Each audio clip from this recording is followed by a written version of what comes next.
안녕하세요. BTX입니다. 오늘은 빌립보서 3장 첫 번째 파트를 살펴보겠습니다. 바울은 끝으로라는 관용구를 새로운 내용을 시작한다는 신호로 사용하면서 주 안에서 기뻐하라고 말합니다. 주 안에 거함으로 어떤 환경과 상황에서든 기뻐할 수 있다는 의미이기도 합니다. 이렇게 똑같은 말을 되풀이하여 쓰는 것이 바울에게도 번거롭지 않고 듣는 성도들에게는 안전하다고 말합니다. 그런데 이렇게 기쁨의 삶을 유지하기 위해서 개들을 조심하라고 경고하고 있습니다. 여기에서 개들은 행악하는 자들, 손으로 할례하는 자들과 같은 의미로 쓰였습니다. 개는 그리스 문화에서 욕하는 말로 사용되었고 유대인들이 자신들이 하나님이 택하신 백성임을 강조하면서 이방인을 향한 경멸의 표현으로 사용했었습니다. 하지만 바울은 오히려 이 개란 단어를 유대인 거짓 교사들을 향해 역이용하고 있습니다. 이들은 그리스도를 믿고 세례받는 것 외에 여전히 할례와 율법을 중시하는 율법주의자들이었습니다. 예수님은 백성들을 율법의 짐에서 자유롭게 하시려고 했습니다. 마태복음 11장 28절 이하입니다.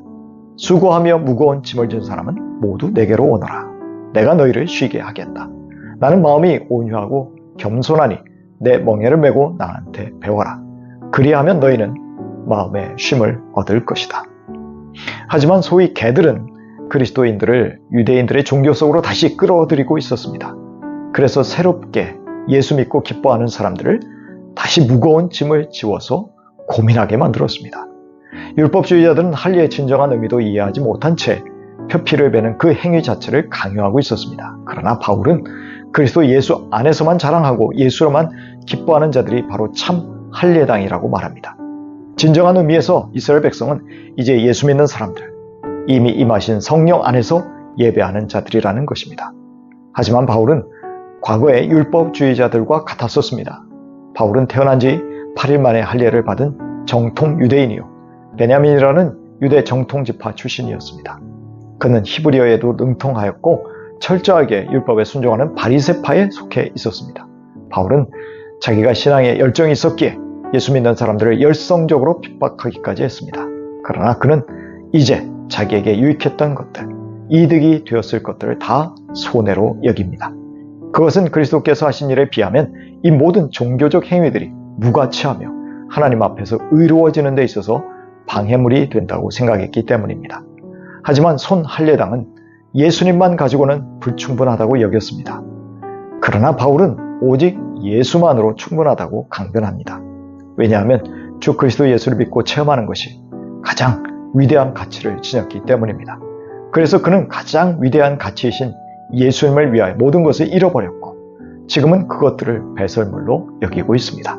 그 목적은 그리스도라는 최고의 가치를 얻기 위해서입니다. 바울은 그동안 자기 스스로 쌓아 올렸던 의의를 부정합니다. 대신 예수가 그리스도요 하나님의 아들이심을 믿음으로 하나님의 의를 얻게 되었음을 유일한 가치로 내세우고 있습니다. 그래서 바울은 그리스도를 더 깊이 알고 그리스도의 부활의 능력을 체험하고 싶다고 말합니다. 죽은 자를 살리시는 그 전능하신 하나님의 대단한 능력을 체험하고 예수님과 함께 사는 것이 그의 인생의 목적이 되었습니다. 그러기 위해서 바울은 예수님의 죽으심을 본받아 죽기를 원하고 있습니다. 그래서 바울은 그분의 고난에 동참하여 어찌하든지 죽은 자 가운데서 부활에 이르려 하였습니다. 그것은 먼 미래의 일이 아니라 지금 당장 그렇게 하고 싶다고 말합니다. 그 하나님의 엄청난 능력이 지금 자신의 삶에도 나타나기를 바라는 간절한 마음을 피력하는 것입니다. 그러므로 바울은 고린도전서에서 날마다 죽노라 라고 고백합니다.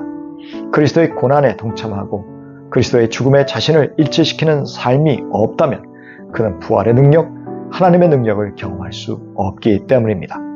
그러나 현재 삶에서 죽음에 직면한다는 것이 실제가 아니듯이 현재 맛보는 부활의 능력이 궁극적인 부활의 삶이 아닙니다. 그래서 바울은 이미 그리스도의 부활의 능력을 잡은 것도 아니고 온전히 이루었다 하는 것도 아니라고 말합니다. 그러나 그는 그것을 강력하게 붙들려고 노력하고 있습니다. 그러나 바울이 주님께 붙잡혀 있으니 그가 추구하는 부활의 능력은 결국 주님의 손에 있는 것이죠. 바울은 아직 자기 신앙의 여정이 완성되어 부활에 이른 것이 아니기에 앞을 향하여 붙잡으려고 달려갑니다. 그는 표대와 부르심의 상을 향해서 뒤에 있는 것, 즉 과거는 다 잊어버리고 앞만 보고 나아갑니다.